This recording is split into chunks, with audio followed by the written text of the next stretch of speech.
Hello, it's your girl Mariah Sincere, and I am back with another bomb lunch hour. Welcome back, lunch hour crew. And if you're new here, subscribe. I am a self love coach who helps people radically transform their lives through one on one coaching. I've done it by myself with my own life. Trust me, guys, at the beginning of the year, I was not feeling the United States. I developed a plan, and in 6 months, I moved to Colombia. So I'm coming at y'all live from the beautiful city of Medellin, Colombia.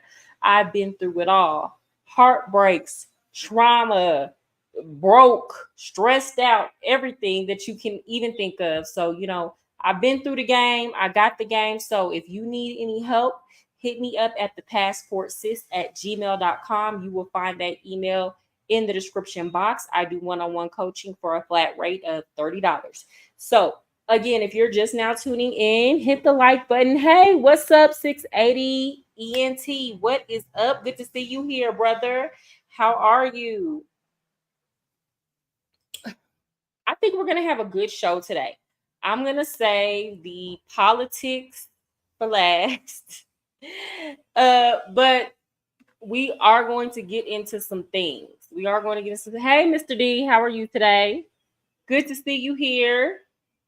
Good to see you here. Now, I know I did not put this in the comments, or put this in the description box, but I want to talk about Russell Wilson. And this is going to be an unpopular opinion. This is going to be something that a lot of people have never heard before because, to be honest, hey, Jamal, how are you? Good to see you, brother. Oh, thank you. I said, let me do something with my face today. But, I try not to wear too much makeup, but I was like, maybe I'm being lazy.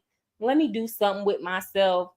But okay, so we all love Russell Wilson. He's a phenomenal football player. He's a great man. I really respect how he has taken baby Future in and has played a major role in his life. And some people don't like that.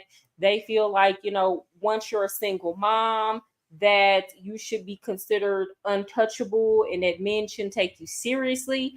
Honestly and truly, I think that that's just so men can humble single mothers so that they can get access to free smegs, if y'all know what I mean. Okay, make them feel so bad about themselves that they feel like they're only worthy to just be laid down with but not taken seriously. I really do think that's a weird fear tactic. What up, Carlos? Good to see you back. And in any event, I think it's a weird conversation that only goes on in certain countries. Like, for example, here in Colombia, people don't care if you're a single mom. Matter of fact, 84% of the kids here are born to single mothers. That doesn't necessarily mean that they're alone, though. I found that a lot of Colombian people, they will say that they are married or they'll be in long-term relationships, but they don't go get any paperwork behind it, or they don't necessarily have these big weddings. That's for the upper classes. But just because a woman is a single mom here in Colombia doesn't mean that she's really single and that a man is not at home paying the bills. Do y'all understand? So that's a conversation that is really an American podcast thing. Or maybe if you have certain countries that are super religious, they will care. But I think the vast majority of the world does not care.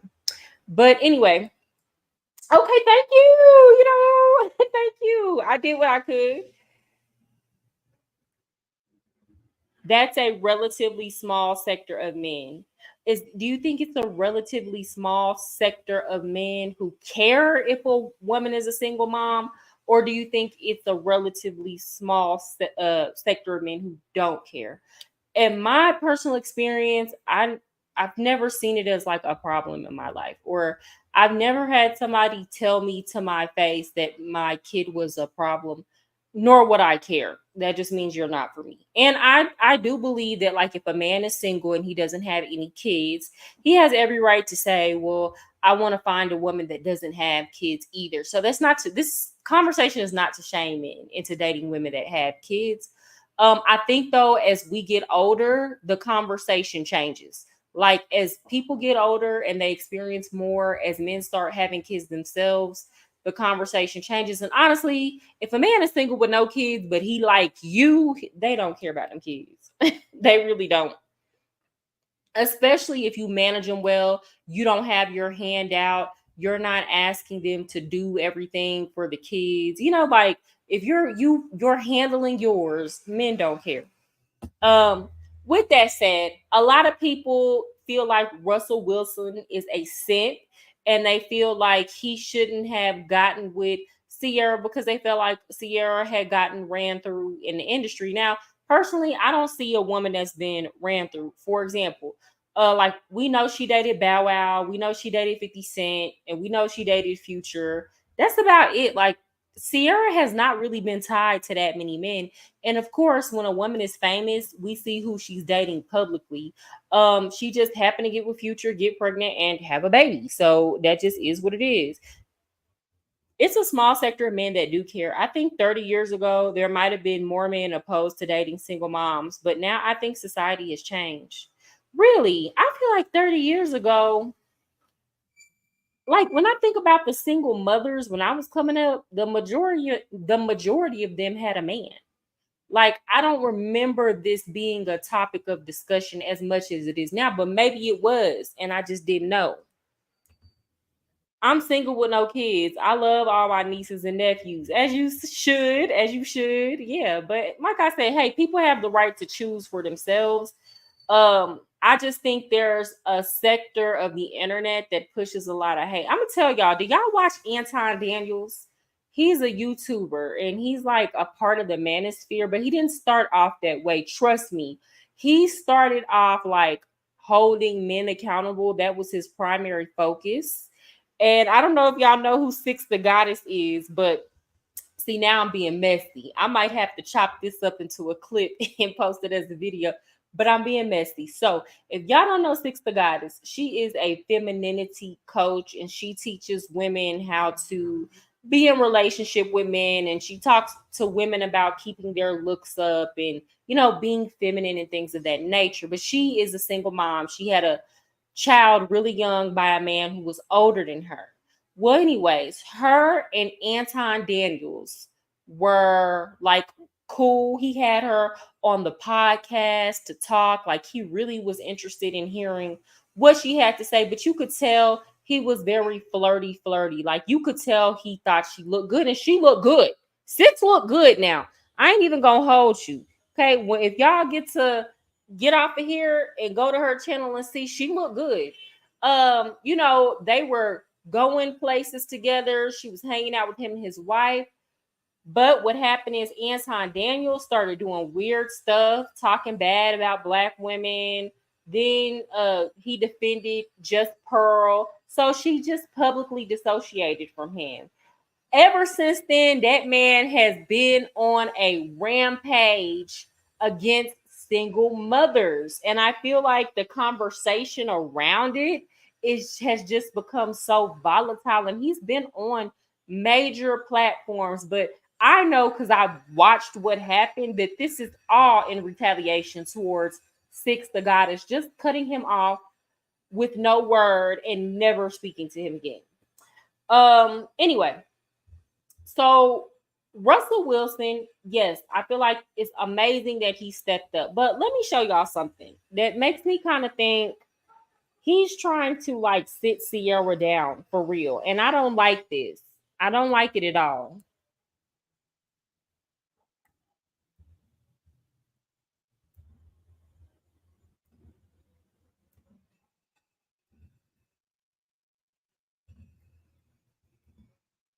Okay.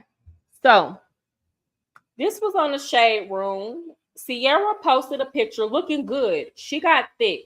You can tell after this last baby, it was harder for her to lose the weight because y'all know she likes to be really, really slim. But now she's got, the curves and the butt. So it took a little bit longer for her to slim down. And even now, she's not as slim as she was. To me personally, I think this is a great look on her. I think she should stay right here, don't go down and don't go up. But this is what Russell Wilson had to say. I'm ready when you are. We can call him Cinco. So she's already had what, 4 children. He wants to have another one. It's looking like. But I was listening to like a female personal trainer, and she was talking about how so many times with married women, as soon as they get down to their desired weight or get close to reaching their weight goals, their husband gets them pregnant. It's like every single time. And I'm like, Russell, like the lady done had 4 kids. You have 3 kids. Why do you, 4 in total if you count baby future? The woman just got her body back, right? This type of stuff would scare me. Like, no lie, if I was a married woman and my husband was talking like this, every time I got down to my goal weight, I would secretly go get on birth control. I would either tell him I'm not having kids, or if I feel like he's like it's gonna be such a huge problem, I would go get on birth control. And y'all would be surprised that a lot of women do this. A lot of women go get on birth control without their husbands knowing, because they don't want to have kids anymore, and then they try to tell them, but then the husband does something to try to get them pregnant again, so they just go secretly get on birth control and don't say anything. And that way they avoid the arguments. She don't have to deal with him trying to pressure her to have a baby that she doesn't want to have, and that he can't birth, and his body's not going to have to go through all those changes. She's pregnant again. Mr. D, where did you see that? And you know what? It might be a situation where she wants all them kids. I don't know. But clearly he wants a whole bunch of kids. And Sierra looked good. And I'm wondering, like, does he feel like if he keeps her pregnant, that she's not gonna leave him? Because in my mind, she looks like she wants him and she's attracted to him.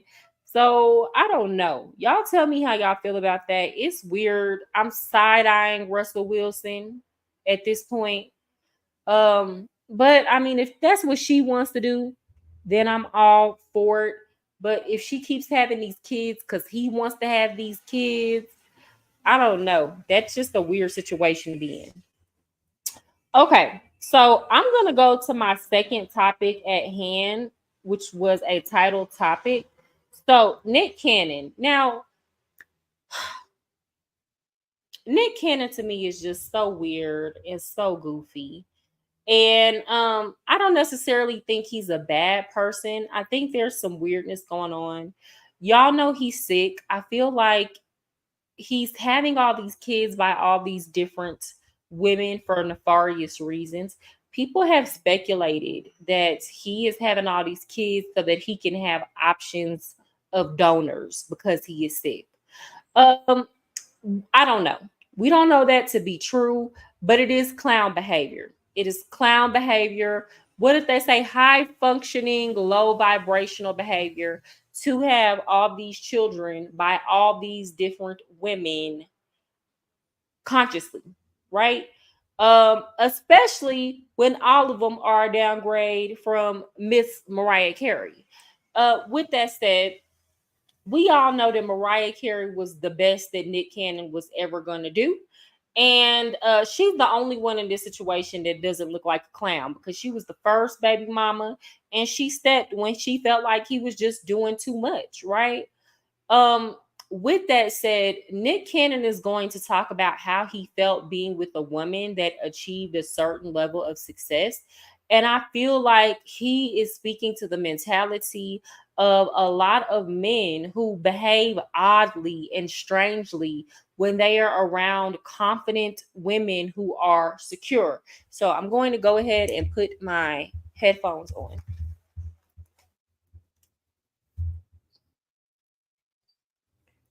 Let me check the comments. She announced it after his first game back with Pittsburgh. Oh, okay. I don't like the fact that she got the BBL when she already looked perfect. She got a BBL? I think that'll have a negative overall effect on society. I didn't know. Do you think she got a BBL, or did she just get thick from having all those kids? Because she's always kind of had a muscular body, and I do notice her hips are kind of rounded out a little bit more, but it's not giving extreme BBL surgery. So I don't know. Y'all tell me.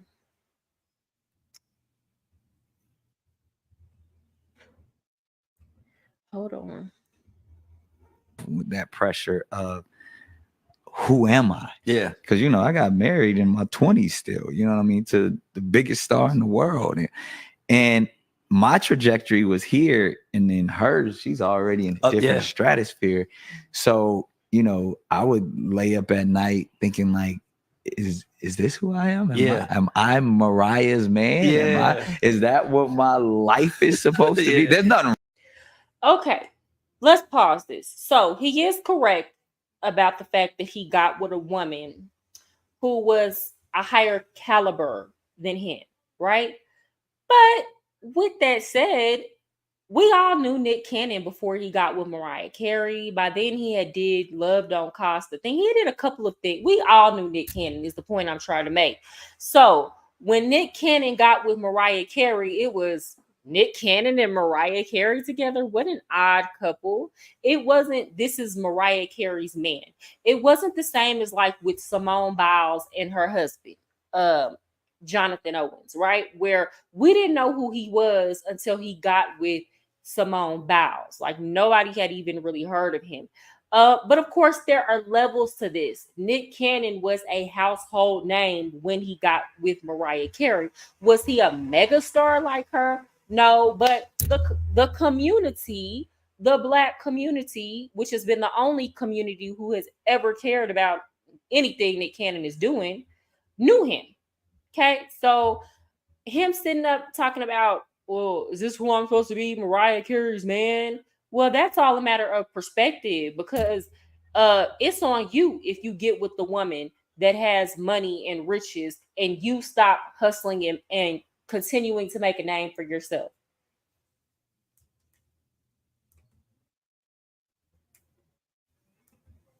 Oh Lord, okay. Let's continue.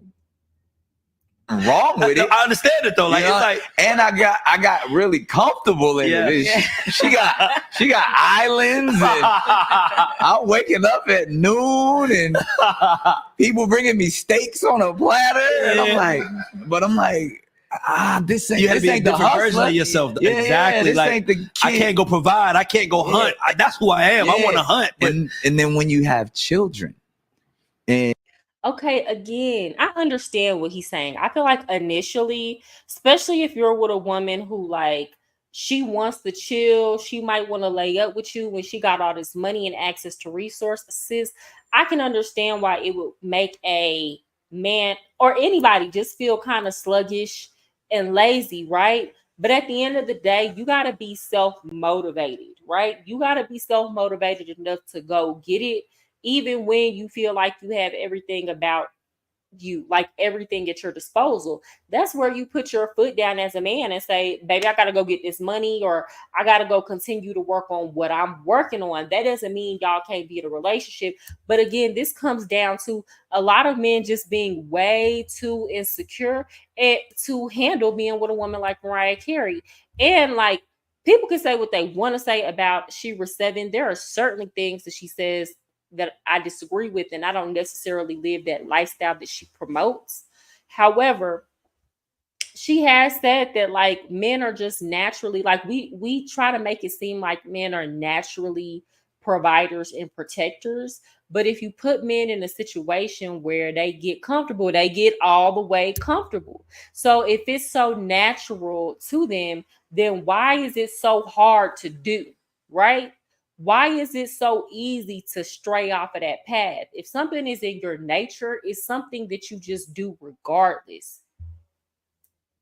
in the hierarchy. I will say this. I do like this look better on Nick Cannon than when he was wearing that turban and all that. This is a much better look for him.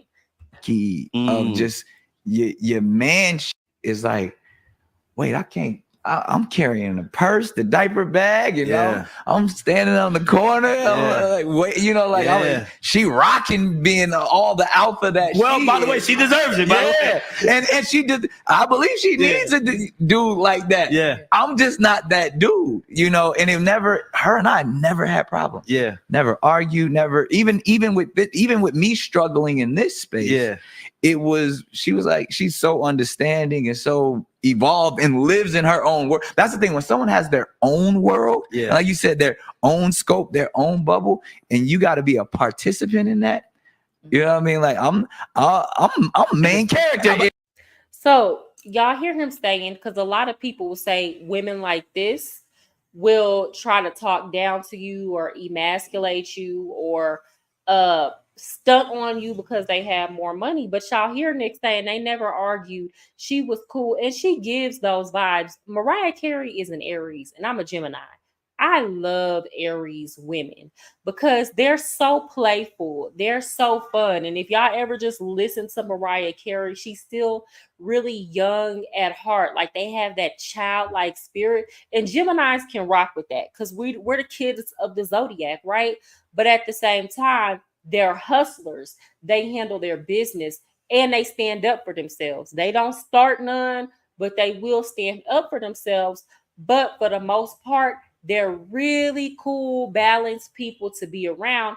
A lot of the times, the hustle and the ambitions for themselves can be mistaken as this is a diva when it's not that at all. It's just people are not used to somebody being really clear about who they want, what they want for their lives and who they are. And that can be uncomfortable for women as well, but especially men. Most of the Aries women that I meet, they have I have a best friend who's an Aries. She has a hard time keeping certain female relationships and has lost a lot of people along the way just for shining. That's it. Not even stunting, because she's not a stunt queen. Just for people feeling away because she out here shining.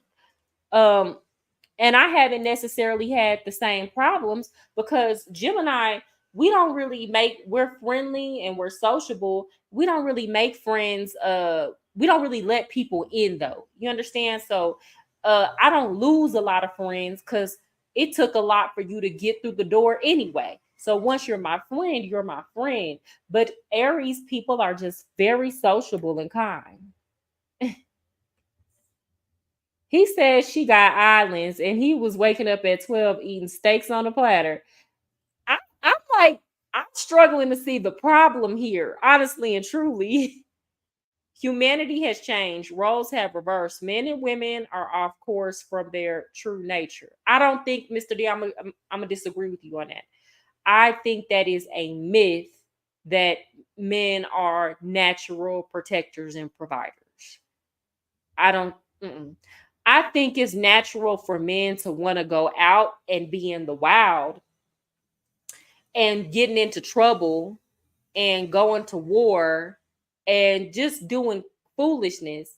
But as far as actually like being in a home, because you can't protect your household if you're not there. If you out and about in the streets, or if you are out at war, or if you out in the jungle, everybody left exposed. In terms of actually being in the home and physically protecting, being emotionally protective, that's I don't see any evidence to suggest, and I'm saying this as somebody who, like, I've studied history, geography, politics. Like, this is what I taught, this is what I went to school for. I have not seen any evidence to suggest that the psyche of a man naturally is to protect. The provider part, that's debatable. That's debatable as well. If you go back even in certain indigenous tribes, people try to make it seem like the women were at home all the times, but a lot of the best hunters were women. You had women who taught men how to hunt in many cases. So I don't know about that. Yes. Big Gemini, not the little one. I think it's not as cut and dry as we try to make it seem. I don't think that men in general are protectors and providers. And the more I see with a lot of these women out and about, I don't think that a lot of women are natural nurturers either. I know you have an opposing view on it, Mariah. That's the beautiful thing about having a civil conversation. Yeah, I don't know. I have questions. That's all I'm saying about that. I have questions. Um, I don't think it's cut and dry, and I think we kind of get it messed up trying to make it cut and dry. And I was getting mad at myself. It was like muscle atrophy. I'm like, I had a gut. Yeah. You know what I mean? I was like, it was like, I'm not being the dude that God put me on this earth to be. Yeah. But But again, that is a choice he's making. That's just like, y'all know Queen Naja, the girl who was a singer. And she was with that man, Chris. That was her husband. They got divorced. She immediately got with Clarence. Clarence tried to make it seem like he was the better man. But we all knew, we could all see he had a whole plot and intentions to use her. Now they're about 6 years in. She's had a kid by him. We've seen him take her money and buy multiple cars and spend her money up. She's not even a spender like that. She's a hustler. And he started out the relationship really fine. Now he got a gut. Now he lips black because he sit around smoking all day. Been talking about he had a clothing line coming. Ain't nothing came. And people are like, well, why doesn't he marry Queen Naja? And I'm looking at her like, sis, that's not a man you want to marry, because he sat up with your money and got way too comfortable. And again, she just seems like a sweet girl, not somebody that's just throwing her money up in his face, but somebody that's easily manipulated. And a lot of the times I feel like these men like this, they will hold secret resentment toward the woman and make it seem like it's her fault that they're lazy because she's providing so much. And that's why a lot of women say, well, we can't date men that have less than us, because it is this right here, what Nick Cannon is talking about, how we've seen Clarence treat Queen Naja. It seems like every time the woman makes more money, 9 times out of 10, unless the man is really, really supportive and securing himself, that he's gonna feel like less than a man or feel resentful toward the woman, or all of a sudden lose all his hustle and ambition. You know, not every man is meant to play the role of ASAP Rocky. Like ASAP Rocky got with Rihanna and he seemed comfortable. Now he's comfortable though. Y'all ain't seen him putting out no music or really working. So even in that, it seemed like he done set the hustle aside. Let me to myself with that pressure of who am I? Yeah. Because, I got married in my 20s still, you know what I mean? To the biggest star in the world. So I don't know. And y'all tell me how y'all feel about that. Do y'all think that men should date women that make more money than them? Do y'all think that women should give attention to men that make less money than them? Is that too much of a risk for them? Because I would hate to be with somebody and I think that we're building something and me shining is what makes you feel insecure about yourself. Me being the best possible, like reaching my fullest human potential, makes you feel like you got to stop trying to reach yours. The point in shining is to give others permission to shine, not to give them an excuse to be lazy or not to be on their hustle and their grind. So I definitely don't think it's Mariah Carey's fault. And like he said, she was cool. They never argued. But this is a conversation that has been going on a lot throughout social media. And it's for me personally, I'm gonna be honest, it's super worrisome for me as somebody who, I'm very domestic. Like I do like to cook and clean. Like these are things that I enjoy, but I also am a well-rounded person. I like to work on other goals. I like to work on my career. I like to constantly evolve. I like to go out with my friends. I like to look good. I like to have intellectual conversations with multiple people. And it's very scary just thinking about possibly getting with the man who would try to intentionally dull my shine, because I understand that when you have a big personality and you take up a lot of space, it attracts a lot of people. But I'm very scared of that whole bait and switch thing, you know? Okay, so I'm going to get on to the topic of Donald Trump going on Joe Rogan.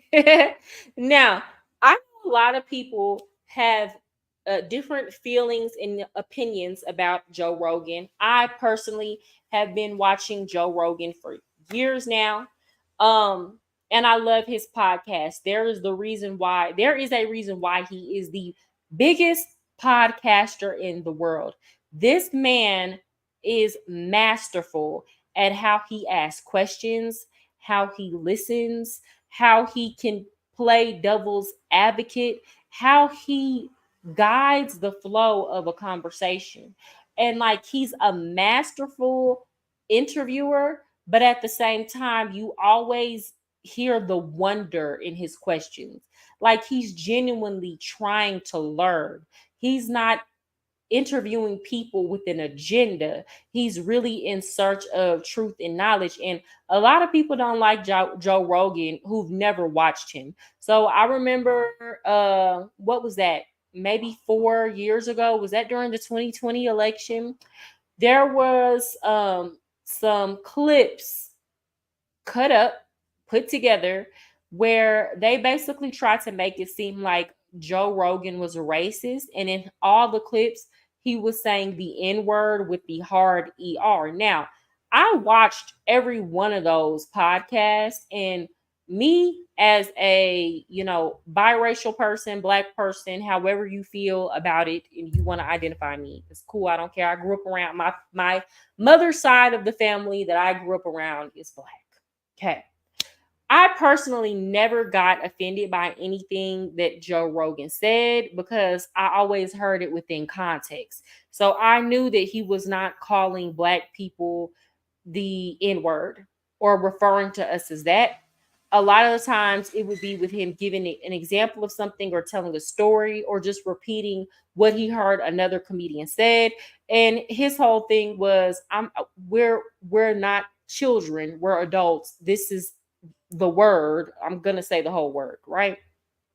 So ever since people saw that, they're like, oh, he's an alt-right Republican, he's a racist, which Joe Rogan will tell you he's never voted anything other than Democrat his whole entire life. I think that's going to change with this election. I watch Joe Rogan and I still don't understand this issue Black women hate about him, because that's who I mainly heard complain about him. They don't watch him. That's the problem.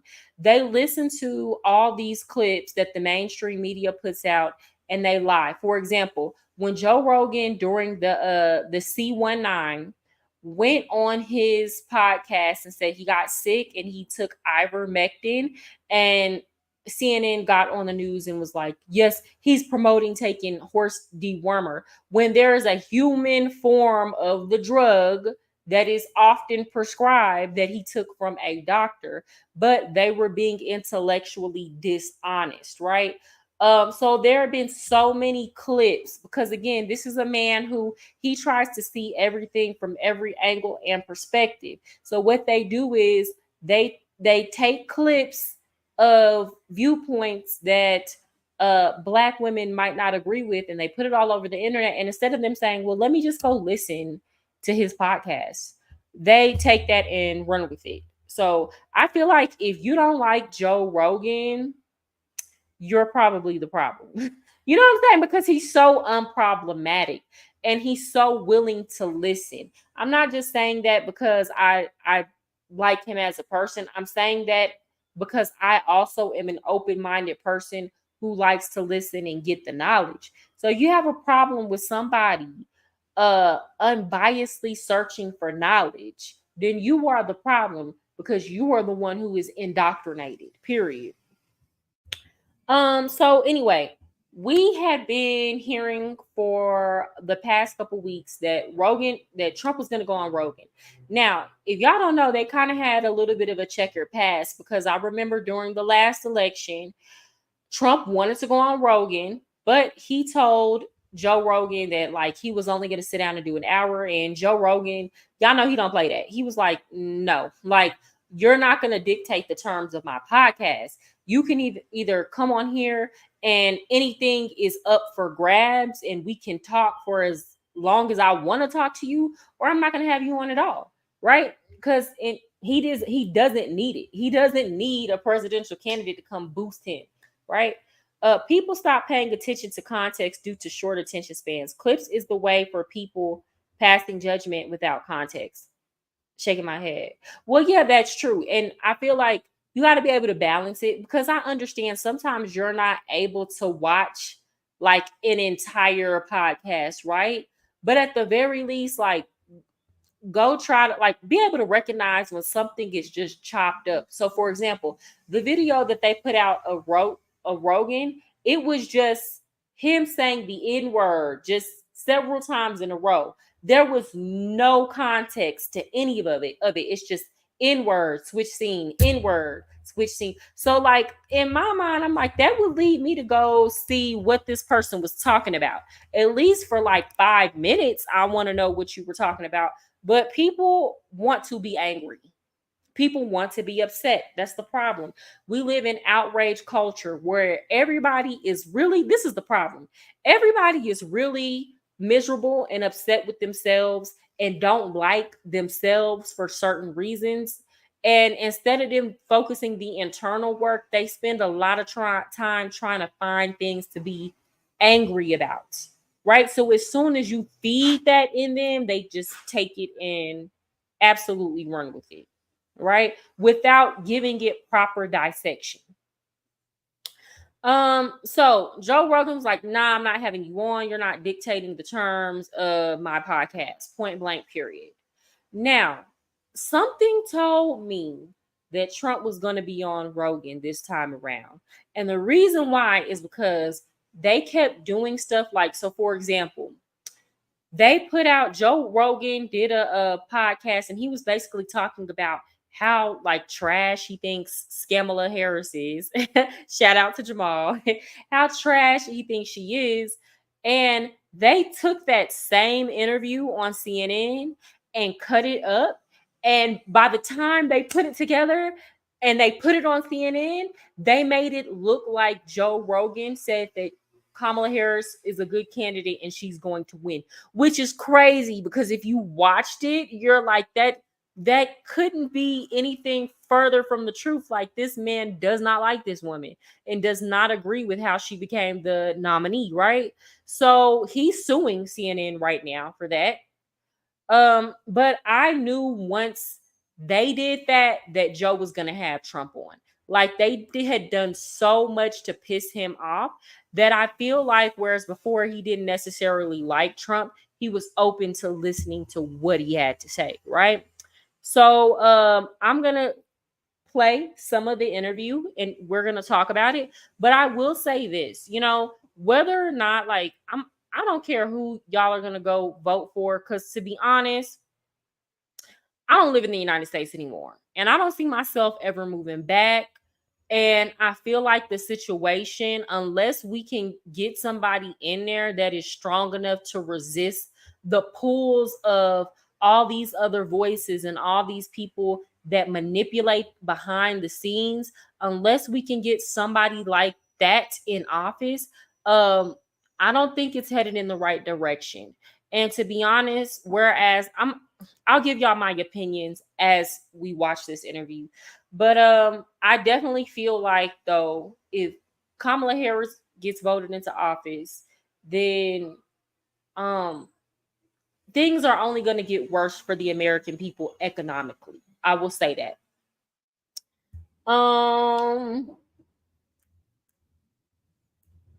Too much corporate monetization of politics. Yes, exactly.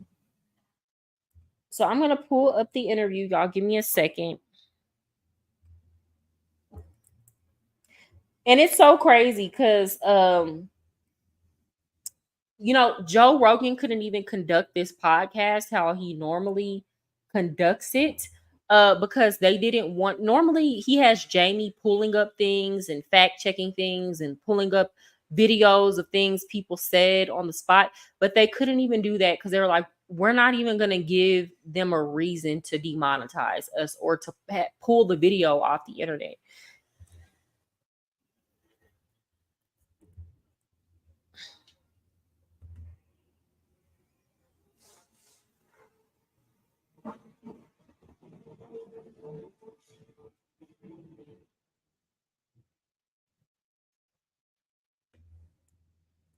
So I'm going to pull the actual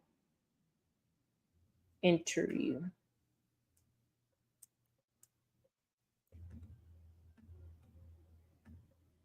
Oh, is it off and on Spotify? That's fine. We don't have to watch the whole thing. This is probably one of the most important parts, the thing about war. I think this is something very serious, guys, when we talk about nuclear war. So a lot of people are saying that they didn't want Trump in the White House because he's too erratic and he says how he feels. And again, I'm saying this, he's a Gemini and I'm a Gemini. And sometimes we don't consider, because our feelings aren't easily hurt. Like, I'm not a sensitive person. I can have a conversation with somebody, and if they say something that is objectively true about me, I don't get defensive. Like, I'll analyze what they said, or is this true? And if I know it's not true, or if I know they're just making stuff up because they're in their feelings, then, my feelings still won't get hurt because I can logically oppose what you're saying about me, right? So a lot of times, even I have to make sure that I check how I'm talking to other people, because the things that don't hurt my feelings, a lot of times they hurt other people. Just saying the truth hurts people's feelings. They're really, really sensitive, right? So I think a lot of times people are turned off by the way that Donald Trump talks, and I don't think he intentionally trying to hurt any feelings. In his mind, it's like, well, that's just is what it is. I'm gonna call a spade, right? But we're so used to people, these politicians, getting up and saying a whole bunch of nothing in a nice and flattering and politically correct way, that we're turned off by people like Donald Trump. And I'm not gonna include me in that, because during 2016 I could not stand him, right? But I was younger then. I was like 23, 22, something like that. So I was immature. But we have all these people, these big grown people, who are still feeling the same way they did when he first ran, and we've already been up under a presidency of his. We know that he's not crazy. We were okay when he was the president. The world did not come crashing down, right? But you still have these big grown people who had this irrational fear of Donald Trump having the nuclear codes, when nobody cared that Joe Biden, a man who had dementia, had the nuclear codes. And if the people who were around him at the time were smart enough, they probably didn't even give them to him. I hope they didn't, right? So a lot of people would still, to this day, if he was running, go vote for Joe Biden over Donald Trump, knowing he has dementia. But I studied nuclear non-proliferation in college, guys, and if y'all only knew how these systems operate, you would be terrified. War and nuclear war is something that we should be concerned about, especially considering the fact that wars are escalating right now in Europe, in the Middle East, right? We are at the precipice of World War III, right? And it's not like it's too far gone yet, but if we don't get somebody in office who is dedicated to not getting us involved in these matters and not funding other people's wars, then we're going to get dragged into this, and the youth is going to suffer. And I used to talk about this last year with my kids who were juniors, who felt like they didn't have to pay attention to what was going on because it is this close. Okay, we already saw that they reenacted the draft and all these things. So they reinstated the draft. So this is something that we are currently preparing for. So I'm going to play this clip. And this is going to be Joe Rogan interviewing Donald Trump about his views on wars.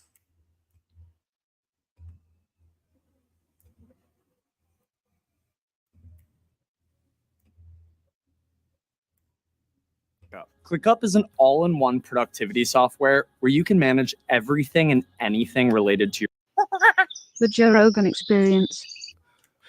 I think I had a great relationship with the military, basically, but you know, I didn't like certain people. I would have gotten them out if I thought if the election was different, I would have fired, you know, all of them quickly. Most of them I did fire. Biden should have fired every military person involved with Afghanistan. He should have had a lot of firings. You know, if you look at him, he told Israel not to do anything, and at least Israel's not going to look at a bomb the way they would have been. Think if they listened to Biden. They'd be waiting for a bomb to drop on their head right now. He's been wrong about so much. I guess you'd have to say that she's been wrong too, because, you know, she always said they made the decision together. But Israel didn't follow his advice. And I think it was a very, the Middle East is rapidly changing. You know, there are prophets that say the world will come to an end in the Middle East. You know that, right? And we have weapons today that are so scary. When you look, I rebuilt them all. And when you look at the weapons we have today, the biggest threat we have in the world today is nuclear weapons. And we have other weapons too that are devastating. But the nuclear weapons, the biggest threat we have in the world today. And that's what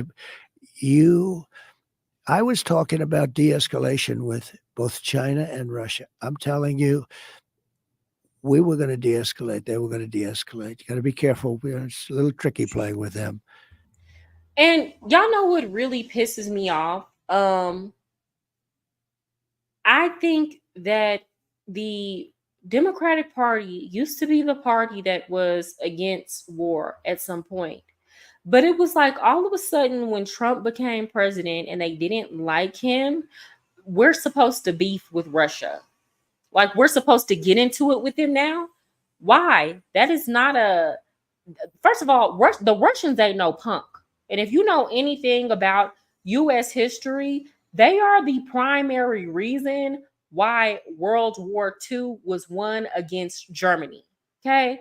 They lost so many people during that war and they fought like hell. And they just threw bodies at the situation. Over 20 million Russians died or were unalive. I'm sorry, I have to remember I'm on YouTube. So that's not the game that we want to play here. Anything we can throw at them, they can throw at us.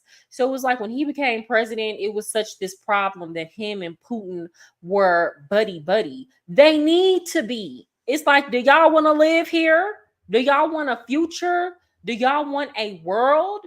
Are we supposed to be walking around beefing with world leaders who could demolish us?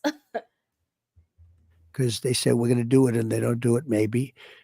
But they understood the curse too. It's a curse. It's China's way behind us, but they'll catch us within 5 years.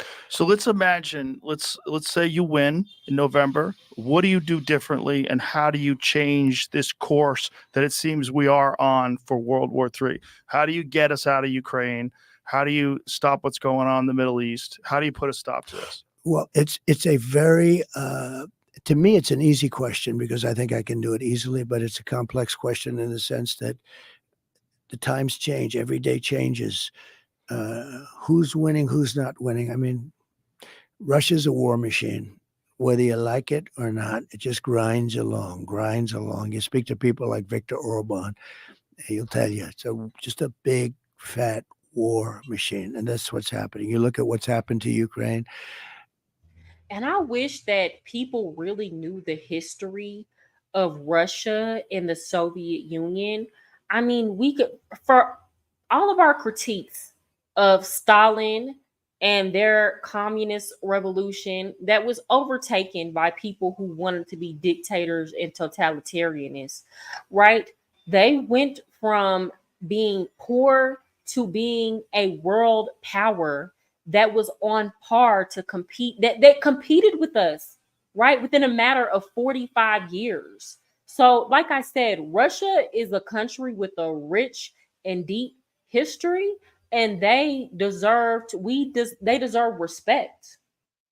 That doesn't mean we have to bow down to them, but people need to understand who we are dealing with and the determination, the will, and the grit of Russian people. If you've ever met a Russian person that was born and raised in Russia, especially during Soviet Russia, these people are tough as nails. Like he said, they're a war machine. It's like inside the individual people, they are like, they just go. They don't know anything else but to be on go. So this is not what we want. If I were there, it would have never happened. But what could you And do just now? think, If you well, get into office in right January, now, what right could you do now? Right now, you would get both of them. I know both very well. And again, I do not want to tell you, for the purpose of looking smart to 5 people that, that say, oh, he was great. Because if I told you exactly what I do, I could never make the deal. All I can tell you is that I would meet with Putin and I would meet with him, and I know exactly what I'd say to each one of them. And I believe that as president. So a lot of people say, like, they had issues with Donald Trump answering these questions about foreign policy this way. They're like, well, tell us exactly what you're going to do. That's not how that goes, guys. That ain't how that go when you're dealing with men who have egos. You don't want to be in the public eye making it seem like you got them by the cojones. You don't want to get in the public eye and embarrass them, right? For example, when we were about to have nuclear war with the Soviet Union, and at the time, Nikita Khrushchev was in office, and at the time, John F. Kennedy was in office during the Cuban Missile Crisis, and they went behind doors and they made deals. Okay. We agreed to take our nukes out of Turkey, and they agreed to take their nukes off of Cuba, right? When John F. Kennedy went before the people, he didn't tell everybody about the deal that we made to remove our nukes. He just made it seem like we won and the Soviet Union just took their missiles off of Russia. Like he somehow convinced them to be a little bit scared. And Nikita Khrushchev did the same with his people. All the details are not revealed because you're dealing with men who have egos, who have to answer to their people. So no, he can't come on here and tell you exactly what he's going to say to those men. That doesn't mean that he's not going to be effective. We already were under a presidency where no new wars were started up under him.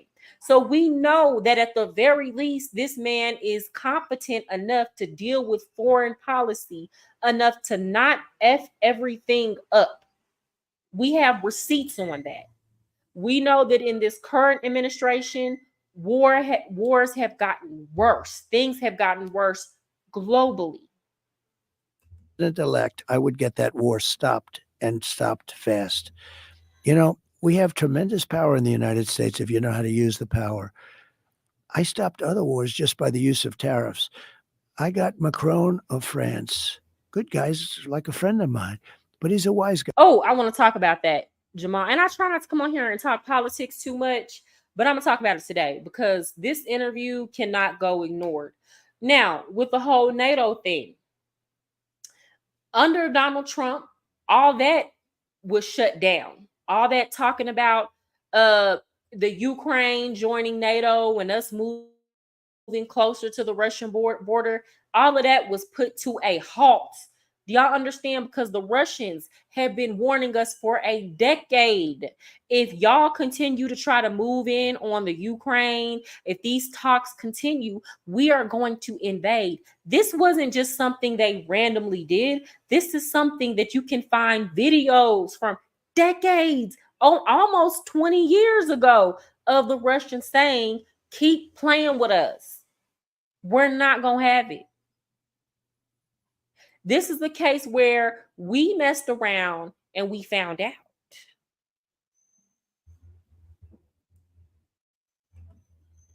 They both got dealt with because of that. JFK got pewed and Khrushchev got ran out of office. True. Yes, because you had a lot of people that were in power that wanted this to happen, which is crazy to me. And then you had a lot of people being convinced that we were weak for not having this war of annihilation. People are really mentally ill, is what I'm starting to learn. Guy. And he's a person that likes France, and he was going to tax our companies. I say, and I sent all the smartest guys. I sent Mnuchin, and they all failed me. And I said, I'll do it myself. And I called him. I said, Emmanuel, you're taxing American companies. We're not going to allow you to do that. Oh, Donald, I cannot do it. Nothing I can do. It's already been passed. I said, Emmanuel, if you do that, I'm going to put 100% tariff on your wines and champagnes that come into the United States. And you're going to regret that you ever did it. He said, Donald, please, that's not fair. Anyway, within about 2 minutes, he dropped the whole thing. And it was massive amounts of money against American companies. I have to protect American companies. So why doesn't the Biden administration do this? Because they're incompetent. They don't know how to talk. Look, they met in Alaska with... And you know what? He's right about this. And all of this does come down to let's make a deal. Like, let's do business. Let's talk. What are we really talking about here? We talking about money.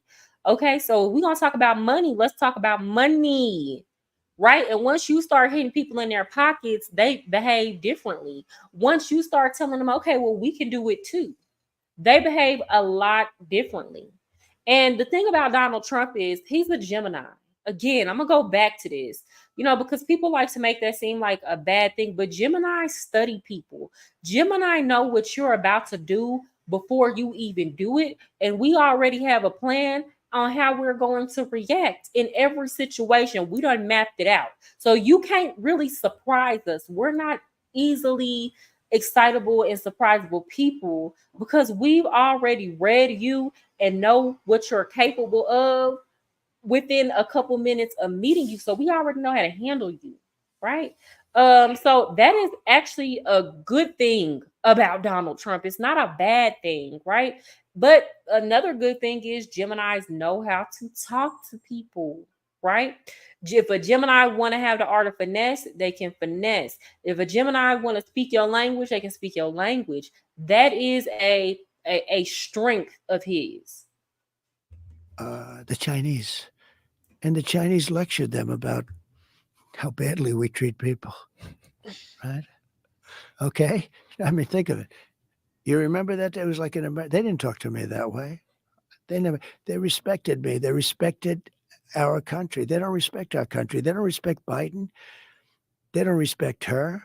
They're dreaming about her because she's incompetent. She's not a smart person. Look, she can't put two sentences together. She talks. I watched her 2 nights. I watched her last night too. It was the same thing. She's not a smart person. Didn't I just tell y'all that? Smart, and didn't I just tell y'all that? When people were putting out all those allegations of her messing with Willie Brown and sleeping her way to the top, didn't I just tell y'all it had to be that? Because I've never heard anything from her that exudes competence and intelligence. I haven't heard that woman say an intelligent thought yet. At all. I'm not impressed. It's not giving president. It's not even giving Obama. One thing I say about Obama is that Obama knew how to handle himself. He knew how to talk. He had charm. He was quick. He was witty, regardless of if you liked his policies or not. People are trying to make it seem like she's the second coming of Barack Obama when she's nothing of the sort. They're very streetwise, and they're very tricky and evil and dangerous. And if she becomes the president of the United States, which I can't believe can happen, I don't think this country is going to make it. I don't think we'll ever be. I think bad, just really bad things will happen to our country. I think so too. And I think it's really that serious. I want to show y'all something that I saw on the Shade Room. I don't know if it's true or not. Y'all know the Shade Room. I have a theory that the Shade Room is paid off with corporate money. And it's clearly one-sided. They clearly tell the news for one side to influence the African American community. Like, they're nowhere near biased, okay? But I saw this story on there. I don't know if it's true or if it is fear mongering.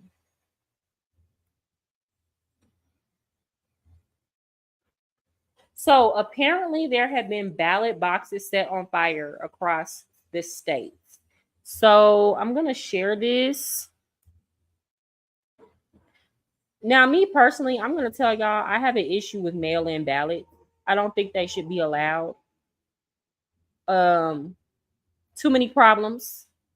I understand sometimes people can't get to a voting poll, but I think it's too many problems that come with that. I think people should go to the actual voting polls and cast their votes. Involving ballot boxes this morning. We'll start with what's happening in Vancouver. That is on the left side of your screen. We just watched firefighters pry open the back of this ballot box, which is obviously on fire. We're also tracking breaking news at the Multnomah County Elections Office. That is on the right side of your screen right now, where police found an incendiary device at this ballot box. We have K2's Joe English live on the scene there, gathering new information. That is obviously taped off as police investigate that. So big concerns at least 2 ballot boxes coming just 8 days before Election Day. 2 incidents involving ballot boxes this morning. So, yeah, I don't imagine like casting your vote and it's not even counted because it's somewhere burning. But honestly and truly, I feel like we should just give it up with that whole mail-in voting thing. People need to go to the polls. We need to arrange transportation to the sick, the poor, all of that, and give them priority voting in the line. Let's do that. It should be a national holiday to vote. People should get off of work and be able to go vote. That is a thing in other countries.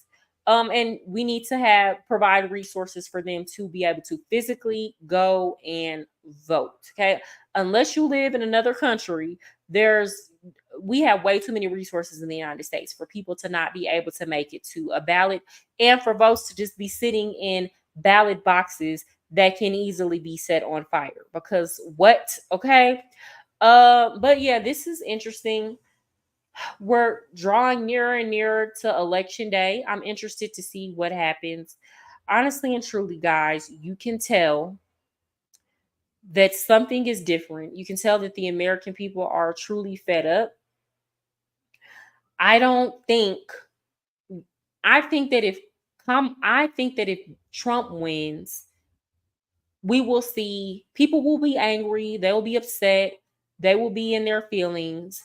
The ones who were opposed to him, but I think the country will manage to stay together, and that there won't be too much chaos because I think it's looking like he's the more popular candidate. I think that if Kamala Harris wins, I don't think that'll be good. I don't think that will be good within the next coming weeks. So we shall see. Anyways, guys, we have come to the end of our lunch hour. Thank you to everybody who showed up and participated. Please remember to hit the like button and subscribe button.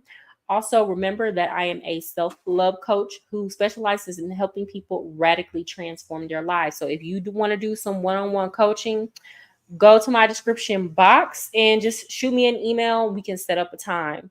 I will be on tomorrow at the same time. So I will see y'all tomorrow. If you are subscribed to me and you have a topic that you really want to talk about, please make sure that you follow me on Instagram at Mariah Sincere, and you can shoot me the topic and any evidence you have in my inbox. Until next time, y'all have an amazing day. Thank you so much. Thank you, Jamal. You have a blessed day too. Bye-bye.